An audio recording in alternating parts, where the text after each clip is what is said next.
There, this is Day Trader Rockstar, and I'm bringing you a special educational video this weekend. I get a lot of questions on the radio show, daytradingradio.com, about the indicators I use to pick my positions and my market timing. So I want to go over exactly today my top 5 indicators and how do I set them up and how important they are to have those. So hopefully you'll gain some benefit from this. Feel free to ask me any questions on this. You know how to do that. If you come to the radio each day, I have a little communicator there. So I might not go into in-depth into these, but I'm going to give you a good basic outline of what I'm using and how you could set them up and how they react to each other. All right, so let's get going. The first one I use is the stochastic indicator on the 5-minute chart on the S&P. All right, and that's the basic S&P cash index. I use this one in the 5-minute, and 14.3 is the parameters I use on the when you want to set your stochastics up. So you want to set it up to 14.3, the D and a K, fast and the slow, and that's just another whole different video just about that. And I actually did a couple videos on that, so if you do a search on the YouTube or wherever you find this video, just do a search for that and you'll find out a better video on how to trade this stochastics. Alright, so this is my major indicator on the 5-minute S&P chart, and when I'm going to give you an example right here. As we saw on Friday's market, we had an oversold area, and we have you trade this either on the oversold or overbought areas, and this is either between above 80 or below 20, and that's when I mainly use these indicators. I also use them when they start flattening out. I also use them to determine how there's a check mark in it. You're going to get a lot of different reads on the stochastics, so you have to be able to learn how to read this, and it just takes time, and I'll be doing a lot more videos on this.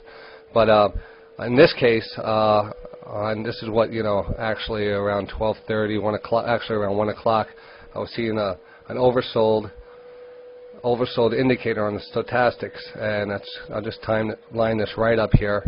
So that was one indicator, was letting me know that the market was about to bounce. All right, let's go back over some of the other indicators here. The moving average on your charts. So either you're dealing with a 5-minute chart, a 3-minute chart, a 1-minute chart, and then you break it down to 15-minute charts, 60-minute charts, and the daily charts. Usually when you're into day trading, you usually stick to a 5-minute chart or less, a 3-minute or 1-minute chart. I usually use a 1-minute chart on my charts that I'm watching, tick by tick, and I use a 5-minute chart also to back those patterns up, and also to watch the stochastics on that. So my main chart, my big market chart, I use the 5-minute chart on. So that's what I'm going to be looking at. That, and the two on the 5-minute chart, the two best moving averages I found is the 200 period and the 50 period moving average. The 200 being the strongest, the 50 being right up there next. So normally we don't usually get down to the 200, and the 50 is the one that I usually really end up relying on. And it's the EMA instead of the SMA. All right, and now let's take a look at that chart there. And as you can see, we were right down on the 50 period EMA on the 5-minute chart here on Friday, and we're holding it. And I was saying, look, we're holding the EMA. It's very important that we hold this. So now, while we were holding this, a little before 1:30 or a little before 1 o'clock, we were holding this. I noticed this stochastics coming down into an oversold area. So now we had two indicators lining up. We're holding on to this level, and we're also getting oversold up here. So that's starting to look really good. So then another one of my top indicators, either a chart pattern. I start looking at the chart patterns because I am a chartist. So I'll look for certain patterns: a double bottom, inverted head and shoulders, a cup and handle, different patterns like that. In this case, what caught my attention is we weren't making a lower low here. So this is a very bullish scenario here. We made a low here. I was actually waiting for us to get down to and make a double bottom. A double bottom would be right around here, but instead we ended up hanging out at this level. So I'm seeing some good strength here, and it's much more bullish. So all of a sudden we're getting oversold on the stochastics. We're holding this moving average, and we're not making a double bottom, which would have been fine too, but we're holding levels here. So this is called a higher low, which is a bullish chart pattern. So again, this is 3 indicators. Then we have the pivot points, and the pivot points I actually have on my other charts that I use that intraday.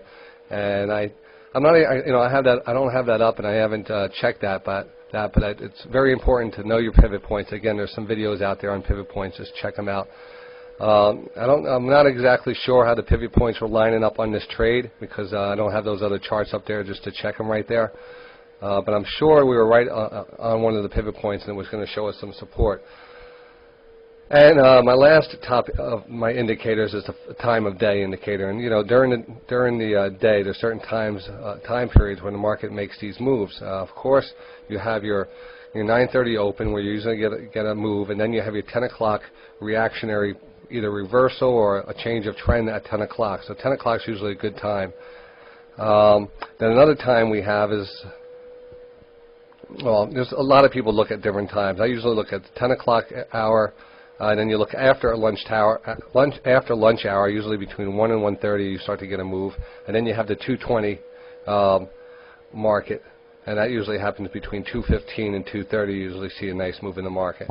And you just want to consider that because then right at the end of lunch, it was the 1 o'clock area. So then you think more people are going to start coming back. They're going to be seeing this level here, holding on.